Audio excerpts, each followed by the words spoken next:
আজ বিকালবেলা থেকে ভিডিওটা শুরু করছি।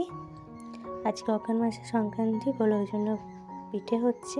বিকেলবেলা থেকেই পিঠে তৈরি করা শুরু করে দিয়েছি। পিঠে তৈরি করতে হলে তোমাদের সাথে একটু গল্প করা যাক।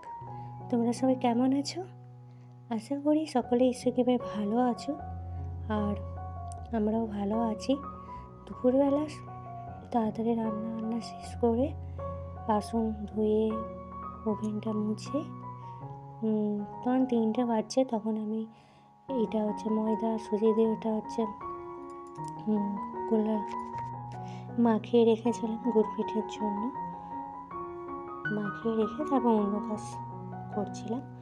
করে বাজছে 4:30।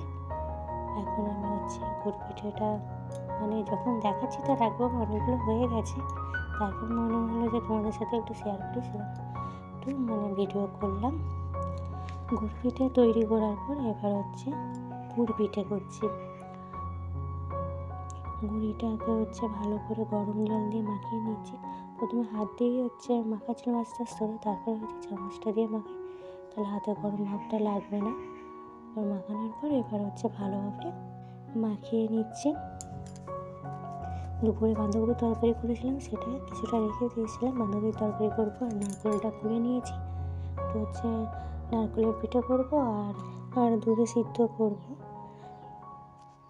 প্রথমে ঠিক ছিল না যে হচ্ছে পুর পিঠে হওয়ার, ভেবেছিলাম যে গুড় পিঠে করবো আর পাটিসাপটা পিঠে করবো বলে ভেবেছিলাম। তারপরে ভাবলাম যে গুড়িগুলো যখন আছে তাহলে হচ্ছে গুড় পিঠেই করে নিই। ওই জন্যই। আর এই এই অম্রপালি চালের গুঁড়িটা না খুব ভালো, একটুও ভাঙেও নি, আর মাখতেও খুব পুরো টাইটভাবে ভালোভাবে মাখা হয়েছিল, কোনো অসুবিধা হয় না। আর এই যে পিঠেটা দেখাচ্ছিল অনুসারে আমার হাতটা দেখাচ্ছিল। প্রথমটা একটু ভালোভাবে বসেছিল, করতে সুবিধা হচ্ছিল, তারপর লাস্টের দিকে একটু হচ্ছে দুষ্টুমি করছিল। আর এই যে আমি দুধে সিদ্ধ পিঠেটা করে নিচ্ছি। ওদিকে পিঠেগুলো সব হয়ে গেছে। তারপর আমি নারকেলের পিঠেটা আগে হচ্ছে সিদ্ধ করে নিয়েছি, শুধু দুধেই নারকেলের পিঠেটা দিয়ে আর লাস্টে একটু খেজুর গুড়টা দিয়ে গ্যাসটা বন্ধ করে দিয়েছিলাম। কারণ খেজুর গুড়টা দিয়ে যদি হচ্ছে একটু ফুটাই তাহলে হচ্ছে কেটে যায়। ওই জন্য আমি লাস্টে খেজুর গুড়টা দিয়েই বন্ধ করেছিলাম। খুব ভালোভাবেই থাকে, কোনো কাটে না, কিছু হয় না। আর একটু কম হচ্ছে খেজুর গুড়টা দিয়েছিলাম, বেশি মিষ্টি করিনি। কম মিষ্টি খাই বলে একটু কমই খেজুর গুড়টা দিয়েছিলাম। আর পিঠে হওয়া তো প্রচুর বাসন ভরে, নাহলে রাত্রেবেলায় আমি সব বাসন ধুয়ে রেখে দিই। সকালবেলা আমি সকালবেলা বাসন ধুতে হলে না সেই সময় অন্য কাজ হয়ে যায়, ওই জন্য রাত্রেই আমি কাজটা সেরে রাখি। কিন্তু পিঠে তৈরির জন্য অনেক বাসন পড়েছিল, যার জন্যই আর দেখানো হয়নি। যে কলটা বসিয়েছিল দেখিয়েছিলাম, কিন্তু জল দিয়ে আসে শুরু হয়েছে তখন আর দেখানো হয়নি। 1 সপ্তাহ মতন হলো জল দিচ্ছে, আর আজকেই প্রথম হচ্ছে বাইরে বাসনগুলো নিয়ে এসে জল ধুচ্ছি।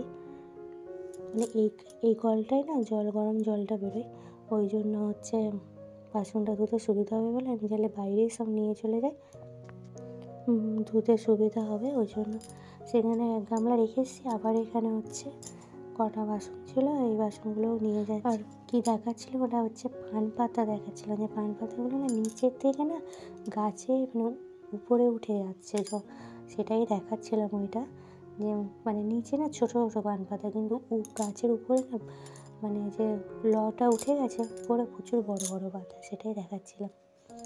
আর কলটার কাছে যে পাতাটা রয়েছে ভালো লাগছিলো দেখতে। বাসনগুলো ধুয়ে নিই, তারপর তোমার সাথে দেখা হচ্ছে। এরপর বিছানাটা গোছ করে নিলাম, সেটাই দেখালাম। একবার আমি দুপুরে রান্নার সময় দেখিয়েছি, আর ভিডিও করার সময় পাইনি। ডাল করেছিলাম, কাঁচকলা ভাজা, মাছের ঝাল, আর এই যে আলুর একটু বড়া করেছিলাম। তারপরে একেবারে বিকালবেলা ভিডিও করছি।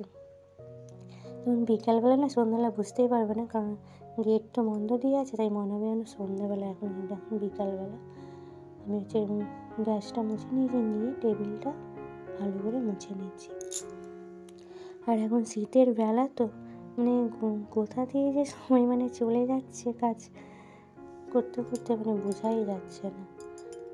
সকালবেলা তো সকাল থেকে যে কাজ শুরু করা হয়, একটু যদি বসে যাওয়া হয় না, তাহলেই মনে হচ্ছে যেন এই কাজটা রয়ে গেল, এই কাজটা করা হয়নি, এরকম মনে হচ্ছে। ঠিক আছে বন্ধুরা, আজকে এখানেই ভিডিওটা শেষ করছি। সবাই ভালো থাকবেন, সুস্থ থাকবেন, আবার পরের ভিডিওতে দেখা হবে।